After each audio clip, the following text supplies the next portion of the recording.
கும்ப லக்னத்திற்கு இந்த பலன் சனி கிரகத்தை பற்றியது, சனியினுடைய சாரமாற்றத்தை பற்றியது.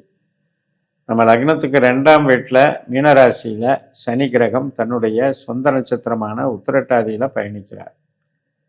இப்போ வரக்கூடிய மே 17 அக்டோபர் 9 வரைக்கும் 145 நாட்கள் அந்த உத்திரட்டாதியிலிருந்து விலகி ரேவதி நட்சத்திரத்துக்கு போகிறார். புதன் நட்சத்திரம். இதற்கான பலன்களை நம்ம பார்க்க இருக்கோம். புதன் நமக்கு 5ஆம் வீட்டுக்கும் 8ஆம் வீட்டுக்கும் அதிபதி. 5ஆம் வீடுங்கிறது உறவுக்கு நல்ல வீடு தான், ஆனால் உத்தியோகத்துக்கும் தொழிலுக்கும் நல்ல வீடு கிடையாது. 8ஆம் வீடு தொழிலுக்கு நல்ல வீடு தான், ஆனால் உறவுக்கு ஆரோக்கியத்துக்கும் நல்ல வீடு கிடையாது. ஸோ இப்படிப்பட்ட அமைப்பில் சனிக்கும் புதனுக்கும் உள்ள ரிலேஷன்ஷிப்ஸு பார்க்கணும். நம்ம ஜாதகத்தில் புதன் 8ஆம் இடம் 12ஆம் இடத்துல இல்லாமல் இருக்காரான்னு பார்த்துக்கணும். 8ஆம் இடம் 12ஆம் இடத்துல இருந்தால் அந்த மாதிரி ஜாதகர்களுக்கு இந்த சனியினுடைய பயணம் என்பது அதாவது பண நஷ்டம், கஷ்டம், தடைகளை கொடுக்கலாம். அப்படி இல்லாமல் 8-12 இல்லாமல் வேற எங்கே இருந்தாலுமே பாதிப்பு கிடையாது. ஏனென்றால் 2ஆம் இடம் என்பது பொருள் சேர்க்கை தான். எந்த விதத்திலும் ஒரு தொழில் பண்ணுறோம் அல்லது ஒரு சர்வீஸ் பண்ணுறோம், ஒரு ஜாப் ஒர்க் பண்ணுறோம், இப்போ நல்ல டெவலப்மெண்ட்டை கொடுக்கும். 2ஆம் இடம், 6ஆம் இடம், 10ஆம் இடம் இதெல்லாம் கிரகங்கள் பணத்துக்கும் தொழிலுக்கும் ரொம்ப ரொம்ப நல்ல ஸ்தானங்கள். அதனால் நிச்சயமாக நல்ல வளர்ச்சிகளை கொடுக்கும். அது நீங்கள் எந்த துறையில் இருந்தாலுமே கூட ஒரு நல்ல பலனை கொடுக்கும். இப்போ நம்ம ஜனன ஜாதகத்தில் ஒரு சூரியன் இங்கே ரேவதி நட்சத்திரத்தில் இருக்காரு அப்படின்னா, இந்த 145 நாள் சனி அந்த நம்ம ஜனன ஜாதக சூரியன் மேலே பயணிப்பார். அப்போ இதில் கணவன் மனை உறவு சார்ந்த விஷயத்தில் டென்ஷனை கொடுப்பார். அதை கொஞ்சம் பார்த்துக்கணும். வாக்குவாதங்கள், தேவையில்லாத ஒரு கருத்து வேறுபாடுகளை கொடுப்பார். அப்படி இல்லை ஹெல்த்துக்காவது கொஞ்சம் டிஸ்டர்பன்ஸ் கொடுப்பார். இப்போ இதே செவ்வாய் கிரகம் ரேவதி நட்சத்திரத்தில் பயணிச்சதுன்னு வைங்க, இப்போ சகோதர வழி உறவுகள் அது சார்ந்த சில பிரச்சனைகளை கொடுப்பார். தொழில் ப்ரமோஷன் சம்மந்தப்பட்டதுக்கு நல்லா இருக்கும். உங்களுடைய தனி திறமைகளை வெளிப்படுத்தக்கூடிய வகையில் இந்த சனி செவ்வாய் காம்பினேஷன் இருக்கும். ஆனால் உறவுகளுக்கு அவ்வளவு சிறப்பாக இருக்காது. இப்போ புதன் கிரகமே ரேவதி நட்சத்திரத்தில் உங்கள் ஜனன ஜாதகத்தில் உட்கார்ந்துருந்ததுன்னு வைங்க, அப்போ உங்களுக்கு எதிர்பாராத தனவரவு, தங்களுடைய கற்பனை திறன், கிரியேட்டிவிட்டி மைண்டு, இதையெல்லாம் யூக வியாபாரம் பண்ணுறவங்க இதெல்லாம் வளர்ச்சிகளை பார்ப்பாங்க. மிக நன்றாக இருக்கக்கூடிய ஒரு அமைப்பு. இப்போ செவ்வாய் சொல்லியாச்சு, இப்போ புதன் சொல்லியாச்சு. சனியே இருந்ததுன்னு வைங்க, சனியே உங்களுக்கு ரேவதி நட்சத்திரத்திலிருந்து இப்போ இந்த சனி போயிட்டுருக்கு அப்படிங்கும்போது சுய முயற்சி, சுய பணம் ஈட்டுதல் இதில் ஈடுபாடுகள் அதிகரிக்கும். நல்லாயிருக்கும். இப்போ கொடுத்த பணம், சில பேருக்கு முதலீடு போட்டு பணம் எடுக்கிறது, இது மாதிரியான ஈடுபாடுகள் சாதகமாகவே இருக்கும். குரு பகவான் உங்களுக்கு ரேவதி நட்சத்திரத்தில் இருந்தாருன்னு வைங்க, ஏன்னா நம்மளுக்கு தனாதிபதி லாபாதிபதியே குரு தான். அவர் அந்த ரேவதி நட்சத்திரத்தில் இருந்தார் அப்படின்னா ஃபைனான்ஸு சம்மந்தப்பட்ட விஷயங்களுக்கு சாதகமாக இருக்கிறது. அதாவது முதலீடு, ஃபைனான்ஸை பேஸ் பண்ணி கொடுத்து வாங்கிறது, இதெல்லாம் வளர்ச்சிகள்லாம் நல்லா இருக்கு. சட்டத்துறை, நீதித்துறை, பேசி சம்பாதிக்கிறது, இதனுடைய அமைப்புகள்லாம் நல்லா இருக்கு.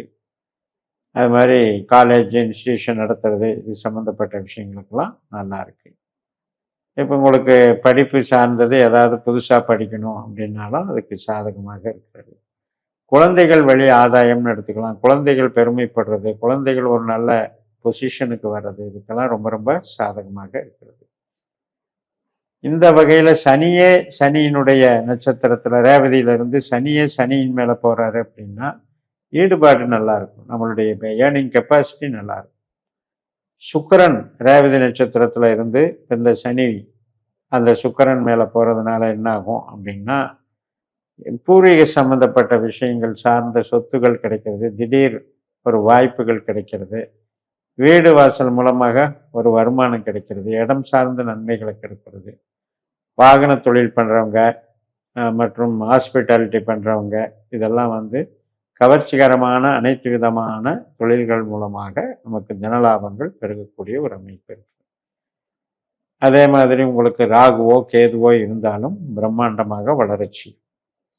அப்போ பேசிக்கலாகவே நமக்கு லக்னாதிபதி சனி, 5ஆம் அதிபதி புதன், 2ஆம் இடத்துல இந்த கனெக்ஷன் ஏற்படுது. இப்போ நம்ம ஜாதகத்தில் புதன் கெடாமல் இருந்தாலே நமக்கு திடீர் அதிர்ஷ்டம், யூக வியாபாரத்தில் பணம், நம்ம குழந்தைகள் புகழ் பெறுதல், நம்முடைய கலை சார்ந்து நமக்கு ஏர்னிங் கிடைக்கிறது.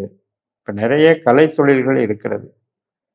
இப்போ டிஜிட்டல் மார்க்கெட்டிங், யூடியூப்பு, இது மாதிரி அட்வர்டைஸ்மெண்ட்டு, ஏஜென்சிஸு, இது மாதிரி கமிஷன் வகை, இது எல்லாத்துலேயுமே உங்களுக்கு நன்மைகள் கிடைக்கும். நல்ல ஒரு அமைப்பு கிடைக்கும் கும்பலக்னம். 8ஆம் அதிபதி அப்படின்னாலும் கூட அந்த 8ஆம் அதிபதியாக இருக்கிறது எதிர்பாராத ஒரு அதிர்ஷ்டத்தை குறிக்கிறதுன்னு எடுத்துக்கணும். ஏன்னா புதனுடைய நட்சத்திரமே நம்மளுக்கு கையிருப்பு பணம், சேமிப்பு பணம், சேமிப்பு ஸ்தானம் அதில் தான் இருக்கு. அதனால் நம்முடைய தசாபுத்திகள் சனியை சார்ந்தோ புதனை சார்ந்தோ இருக்கிற பட்சத்தில் ரொம்ப ரொம்ப நல்லா ஒர்க் அவுட் ஆகும். சனி நட்சத்திரத்தில் இருந்ததை விட இப்போ இந்த புதனுடைய நட்சத்திரத்தில் மிக அற்புதமான பலன்களை கொடுப்பார். ஹெல்த் விஷயத்திலையும் கணவன் மனைவி உறவுகளில் மட்டும் கொஞ்சம் நம்ம கேர் எடுத்துக்கணும். 7ஆம் வீட்டுக்கு 8ஆம் வீடு தான் 2ஆம் வீடு. அதனால் வாக்குவாதங்கள், ஒருத்தருக்கு ஒருத்தர் முரண்பாடுகள், இதை வளர்த்துக்காம போய்க்கணும். ஆரோக்கியத்தையும் செக் பண்ணி பார்த்துக்கணும். அதே போல தான் கூட பிறந்த சகோதர வகையிலையும் பார்த்துக்கணும். ஏன்னா 3ஆம் இடம் அப்படிங்கிறது கொஞ்சம் அங்கே லாக் பண்ணுற. மற்றபடி இந்த 2 ஸ்தானங்களை தவிர சகோதரன், தாம்பத்திய உறவு, இது தவிர மற்ற வகையிலெல்லாம் இந்த காலகட்டம் என்பது, இந்த சனியினுடைய அதிரடி மாற்றம் என்பது நமக்கு ரொம்ப நன்மை தரும். ஈடுபாடு அதிகமாக வரும். நம்ம ஏதோ ஒரு வகையில் எப்படியெல்லாம் ஏர்ன் பண்ணலாம் அப்படின்ற அந்த திட்டம் போட்டு அதுக்கு ஒரு செயல் திட்டத்தை நடைமுறைப்படுத்தி அதன் மூலமாக வெற்றி காணக்கூடிய ஒரு அமைப்பு ரொம்ப அருமையாக இருக்கு. அது மட்டும் இல்லை, இப்போ நமக்கு புதன் அப்படின்றவர் புதனை பொறுத்த வரைக்கும் 2-6-10 தான் அவருடைய நட்சத்திரமே இருக்கு. இந்த 2-6-10 எந்தெந்த கிரகங்கள் இருந்தாலும், இப்போ நீங்கள் ரேவதி மட்டும் இல்லை, ஆயில்யத்தில் இருந்தாலும் கேட்டையில் இருந்தாலும் அதெல்லாமே பொருள் சார்ந்த விஷயங்களுக்கு ரொம்ப ரொம்ப சாதகமாக இருக்கு. அப்போ அது சனி நட்சத்திரத்தில் இருந்ததை விட புதன் நட்சத்திரத்தில் நமக்கு செல்வாக்கை உயர்த்துகிறது, உத்தியோக பலத்தை அதிகரிக்கிறது, தொழில் பலத்தை டெவலப் பண்ணி கொடுக்குது. ப்ரொமோஷன் கிடைக்காதவங்களுக்கு ப்ரொமோஷன் கிடைக்கும். குடும்ப நலத்திலும் குடும்ப உறவுகளிலும் கணவன் மனைவி உறவுகளிலும் மற்றும் கவனம் செலுத்துமாறு கேட்டுக்கொண்டு நிறைவு செய்கிறேன். இந்த சேனலை சப்ஸ்கிரைப் பண்ணி ஷேர் பண்ணுங்கள்.